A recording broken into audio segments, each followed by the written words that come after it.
नमस्कार, आप देख रहे हैं न्यूज़ 24 और मैं हूं आपके साथ विपनेश माथुर। हमारी खास पेशकश बापू की कुटिया में बापू में आपका बहुत बहुत स्वागत है। पूरा देश आज राष्ट्रपिता महात्मा गांधी की 150वीं जयंती मना रहा है, सेलिब्रेट कर रहा है। सरकार सियासी लोगों से लेकर आम लोगों तक, लेकिन राम कथा के सबसे बड़े मर्मज्ञ मुरारी बापू ने भी अपने तरीके से गांधी जी को याद किया, नमन किया। मुरारी बापू दिल्ली के उसी आश्रम में ठहरे और राम कथा की जहां कभी महात्मा गांधी रहा करते थे। देखिए 2 अक्टूबर को हमारी खास पेशकश बापू की कुटिया में बापू।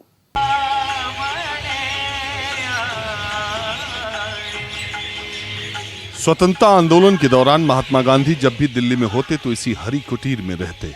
दिल्ली के किंग्सवे कैंप का ये आश्रम बहुत दिनों बाद इस बार गुलजार हुआ है। जिस कुटिया में तब के बापू रहते थे उसी कुटिया में अब के बापू रह रहे हैं। मुरारी बापू न सिर्फ राष्ट्रपिता की 150वीं जयंती पर गांधी आश्रम रहे, बल्कि पूरे मानस हरिजन कथा भी यहीं कही।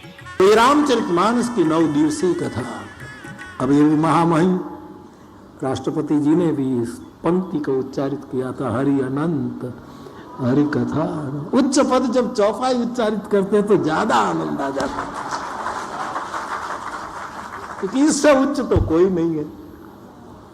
मानस तो त्रिभुवनीय ग्रंथ है, क्योंकि भवानी को भगवान शंकर ने कहा कि देवी आपने ऐसी कथा मुझे पूछी जो त्रिभुवन को पावन करने वाली गंगा है, ऐसी कथा आपने। मुरारी बापू उसी कमरे में रहे और लोगों से वैसे ही मिले जहां कभी बापू रहते थे। उसी कमरे में यज्ञशाला भी और ढेर सारी किताबें भी। मुरारी बापू कहते हैं कि गांधी को किताबों में नहीं, जिंदगी में उतारने का वक्त आ गया है और सिर्फ गांधी जयंती पर याद करने से कुछ नहीं होगा। बापू, मेरा सवाल सबसे पहले यही है कि ये जो आपने 150वीं जयंती पर ये कार्यक्रम यहाँ का रखा, तब के बापू और अब के बापू एक ही कुटिया में रह रहे हैं, ये किस तरह से सोचना हुआ, इसके पीछे क्या वजह थी? देखो, देश में और विदेश में सब जगह विश्व वंदे गांधी बापू की 150 शताब्दी मनाई जा रही है। साथ साथ बाकी भी है, कस्तूरबा की।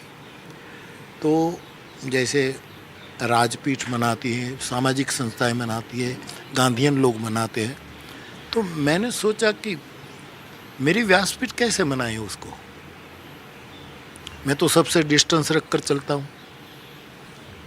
तो हमने कस्तूरबा के जन्मदिन पर अहमदाबाद में कथा की, वहीं से मेरा ये 150 शताब्दी का आरंभ हुआ है। तो एक पहले कस्तूरबा के लिए उसके स्मरण में कथा की, और मेरा मनोरथ था कि मैं हरिजन सेवक संघ में निमंत्रण तो मेरे पास पड़ा था कि समापन इसी भूमि पर करूं। तो ये मेरी व्यासपीठ की ओर से अपने ढंग की इस 150 शताब्दी का उत्सव है, जिसमें मैं बापू के विचार, गांधी के विचार, बा के विचार, बा का समर्पण, बाबा विनोबा जी के विचार, तो इसीलिए। और यहाँ मैं ठहरा हूँ तो मुझे बहुत अच्छा लग रहा है, क्योंकि एक महापुरुष यहाँ रहे, एक बड़ी चेतना यहाँ रह चुकी है। आज ही मैंने कृष्ण बिहारी नूर का एक शेर कोट किया था, यहाँ कोई आया भी है और ठहरा भी है।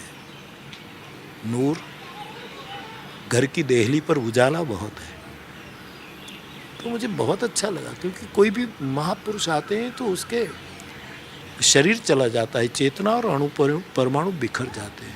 तो मुझे लगता है कि सही जगह पर हमने ये 150 शताब्दी का उत्सव किया। बापू, ये हरिजन आश्रम है और आपने इस कथा का नाम भी मानस हरिजन कथा रखा। आपको मालूम ही है कि हरिजन शब्द को लेकर के प्रतिबंध और बहुत सारी बातें, आम बोलचाल की भाषा में इसको प्रयोग नहीं किया जा सकता। बावजूद इस कथा को मानस हरिजन आपने कहा, तो इसके पीछे कुछ सोचा तो होगा? मैं कोई पूर्व तैयारी नहीं करता, लेकिन आज के संदर्भ में जो हरिजन शब्द की जो व्याख्याएं हो रही हैं, या तो प्रतिबंध है या तो कुछ लोगों को अच्छा न लगता हो, ये मैंने तो मानस में हरिजन का इतनी ऊंचाई से क्या शब्दपात हुआ है, क्या सूत्रपात हुआ। तो मेरी दृष्टि में जिस समाज को हम निम्न समझते हैं अथवा तो जो हो वो शब्द नहीं है। हरिजन मानी वैष्णव जन, हरिजन मानी सज्जन, हरिजन मानी भगवत जन, हरिजन मानी भागवत जन।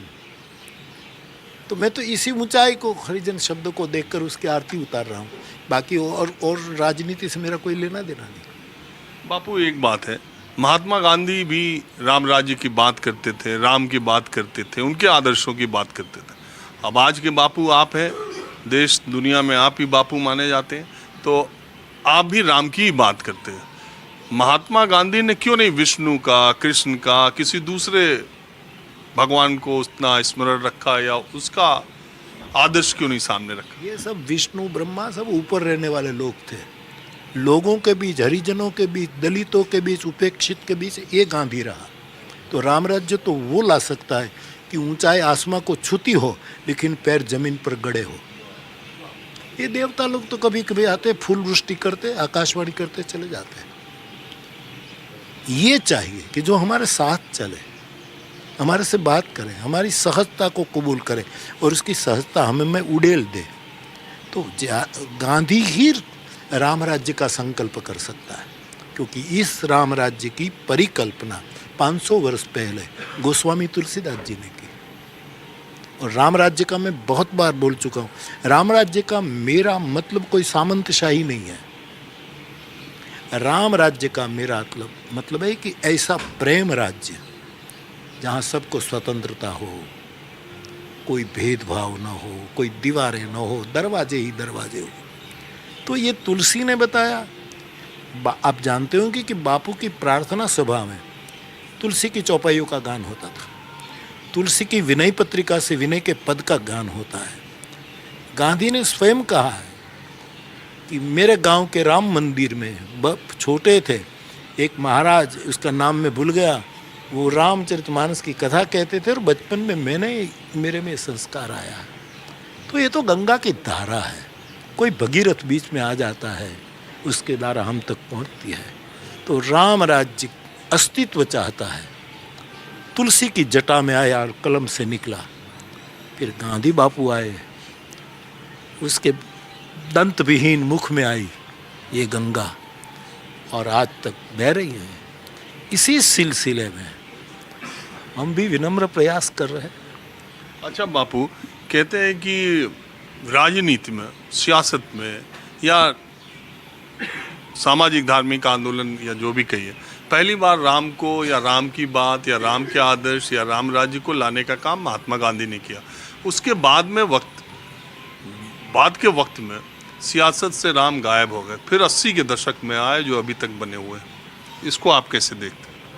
सब लोग हैं, राम का अपने अपने ढंग से उपयोग करते हैं। राम साधन नहीं है किसी का, राम साध्य है, एक उपकरण नहीं है। राम अनुभव है, राम व्यक्ति मात्र नहीं है, राम वैश्विक विचार है। इसलिए हम तो सबकी अपनी अपनी मर्यादा है, अपनी सोच है, अपना हित है। राम ने तो स्पष्ट कहा है, तुलसी ने कहा कि राम को प्रेम ही प्रिय है, पूजा भी प्रिय नहीं है। राम को, उसको प्रेम ही प्रिय है। पूजा तो 5 रुपये में हो जाती है, प्रेम में जिंदगी लगानी पड़ती है, जीवन खर्चना पड़ता है। तो ये तुलसी का राम, ये जो आदि अनादि राम है, परम तत्व है, उसी को गांधी ने पूजा, उसी परंपरा को लिए जा रहे। और बाकी लोग उसका जो उपयोग करें, क्योंकि सहारा तो सत्य का ही लेना पड़ेगा, और उस सत्य के सहारे से कोई उसका दुरुपयोग करना चाहे तो सत्य सहन नहीं करेगा, उसको फेंक देगा। अब बापू, कुछ बातें आज के समाज की, अभी जो आप देखते ही होंगे, खासकर मैं इसलिए कह रहा हूँ, बहुत सारे लोग भी बैठे हुए सोशल मीडिया पे, अलग अलग तरह की जानकारी आती है। हम देखते हैं जब विश्व मंच पर, जब बड़े मंचों पर बात होती है, तब महात्मा गांधी का विचार, महात्मा गांधी का उद्धरण, महात्मा गांधी को याद करना, उनके सिद्धांतों पर चलने की बात बहुत करना। लेकिन आज का जो हमारा समाज है, आज की जो हमारी सियासत है, क्या महात्मा गांधी के आदर्शों पर चल रही है? कई बार आपने सुना होगा लोगों के बयान, आप समाज में भी बात कीजिए तो महात्मा गांधी के बारे में टिप्पणी करने वाले लोग इतने हैं जितने उनके पक्ष में खड़े होने वाले लोग दिखाई दे। क्या ये ठीक है? मैंने आज कथा में कहा, गांधी कभी राजनीति में नहीं थे, वो राजकारणी थे ही नहीं। और सत्ता के लिए बहुमति चाहिए, सत के लिए बहुमति नहीं चाहिए। सत अकेला ही होता है। नवाज देवबंदी साहब का एक शेर है, मज़ा देखा मियाँ सच बोलने का, जिधर तू है उधर कोई नहीं है। तो सब उसका अपने ढंग से उपयोग करे, ये बात और है। लेकिन दुनिया के समक्ष यदि गांधी को नक्शिक पेश करना है तो किताबों से पेश नहीं किया जाएगा, हृदय से पेश किया जाएगा।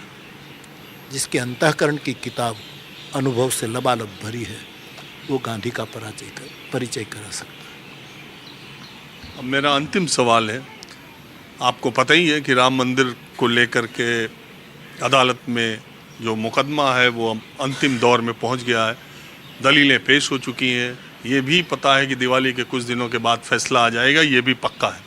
आपने भी बहुत बार बहुत तरह से आप भी जुड़े रहे थे पीछे दिनों में। अब जब वो घड़ी आ गई है तो इस वक्त आपको कौतूहल फैसले का या आपके मन में क्या विचार चल रहा है? मुझे कोई कौतूहल नहीं है, मुझे कोई आश्चर्य नहीं है, मैं सहज मेरी गति है। हम वेट करें। सुप्रीम के चीफ जज साहब ने कहा कि क्या मैं सुनता ही रहूं, मुझे निवृत्ति तक यही काम करना है, ऐसा आपका एक निवेदन आया। तो हम वेट करें और क्या फैसला आता है देखें। हो यही सोई जो राम रचि राखा, को करी तर्क बढ़ावा शाखा। राम कथा के देश ही नहीं, दुनिया के सबसे बड़े जानकार मुरारी बापू ने अपने तरीके से बापू को याद कर दिल्ली के गांधी आश्रम को कुछ दिनों के लिए राममय कर दिया।